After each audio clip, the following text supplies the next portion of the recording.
भाई, अगर मैं तुमसे कहूं कि कल से तुम्हारा हर काम उल्टा पड़ने वाला है, तुम्हें कोई मदद नहीं मिलेगी, तो कैसा लगेगा? अरे रुको, अब घबराओ मत। मैं ये इसलिए कह रहा हूं क्योंकि आज जो बातें मैं करने जा रहा हूं वो तुम्हारे दिल और दिमाग में कुछ ऐसा असर डालेंगी कि तुम बस ध्यान से सुनने पर मजबूर हो जाओगे। अब सुनो। देखो, हम जितनी भी बात करें, चाहे कितनी भी मेहनत करें, अगर हमारा फोन नंबर उस ऊपर वाले के सिस्टम में ही नहीं मिला तो क्या फायदा? लाख कोशिशें कर लो, लेकिन अगर कनेक्शन नहीं है तो कुछ भी नहीं चलेगा। ध्यान रखना, ध्रुव जी का नंबर मिला और देखो वो किस ऊंचाई पर पहुंचे। प्रहलाद जी का नंबर मिला और उनका यश आज तक गाया जाता है। लेकिन सवाल यह है कि हमारा नंबर कब मिलेगा? सोचो, जब हम भगवान से कुछ मांगते हैं तो वो किस नजर से हमें देख रहे होते हैं। मान लो तुम्हारे सामने तुम्हारा सबसे प्यारा इंसान खड़ा है, चाहे वो तुम्हारा पति हो, बेटा हो, कोई भी हो जिसे तुम दिल से चाहते हो। क्या तुम उससे ये मांग सकते हो कि मेरे लिए ये कर दो, वो कर दो? नहीं। सच्चा प्यार तो बस यही मांगता है कि वो हमेशा खुश रहे और हमारी नजरों के सामने रहे। यही असली चाहत है, और यही तो भगवान से भी मांगनी चाहिए कि वो सदैव हमारे साथ रहें, हम उनके स्मरण में खोए रहें। अब सोचो, हम भगवान से क्या मांगते हैं? सांसारिक सुख, ऐशो आराम, बड़ी बड़ी चीजें। लेकिन क्या हमें इस बात का ख्याल आता है कि जो कुछ हमें मिला है वो हमारे कर्मों के फल स्वरूप ही मिला है? हर कोई ध्रुव की तरह तप नहीं कर सकता जो उन्होंने किया। उनके तप से तो ब्रह्मांड की हवाएं तक रुक गई थीं। और हमने ऐसा कौन सा साधन किया है कि भगवान को विवश होकर हमारे पास आना पड़े? जब आप भगवान से कुछ मांगते हो तो क्या यह बस मांगने से मिल जाएगा? नहीं, इसके लिए तप, साधना और भक्ति करनी पड़ेगी।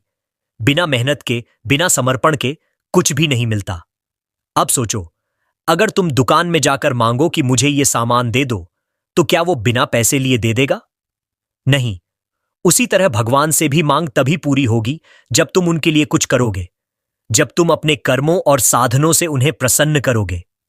भगवान ने हमें ये मानव शरीर दिया है, ये सुंदर आंखें, ये सुनने की क्षमता, लेकिन हमने उनके लिए क्या किया? हम बिजली का बिल तो देते हैं, लेकिन भगवान ने जो हमें ये जीवन दिया, इसका किराया हम कब चुकाएंगे? अगर तुम ये सोच रहे हो कि भगवान से बस मांग कर सब कुछ मिल जाएगा, तो रुक जाओ। तप करना पड़ेगा, साधना करनी पड़ेगी। जैसे एक पिता अपने बच्चों को एक सेव देता है, अब ये बच्चों पर है कि वो उसे खा लेते हैं या पिता को देकर उसकी खुशी देखते हैं। उसी तरह हमें भी भगवान के दिए हर चीज को उनके समर्पण में लगा देना चाहिए। भगवान से मांगना है तो भजन मांगो, उनका स्मरण मांगो, उनका प्रेम मांगो।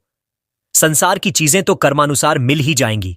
अगर तुम्हें कुछ चाहिए तो भगवान से बस एक ही चीज मांगो, हे प्रभु, मुझे अपने नाम का जप करने की शक्ति दे दो, मुझे अपना प्रेम दे दो। बाकी सब कुछ तो अपने आप मिल जाएगा। याद रखो, भगवान ने हमें बिना मांगे बहुत कुछ दिया है। अब हमें उन्हें यह दिखाना है कि हम उस उपहार का सही इस्तेमाल कर रहे हैं। जब तुम भगवान का नाम जपते हो, तब तुम्हारे सारे पाप नष्ट हो जाते हैं और तुम जीवन के असली सुख का आनंद ले सकते हो।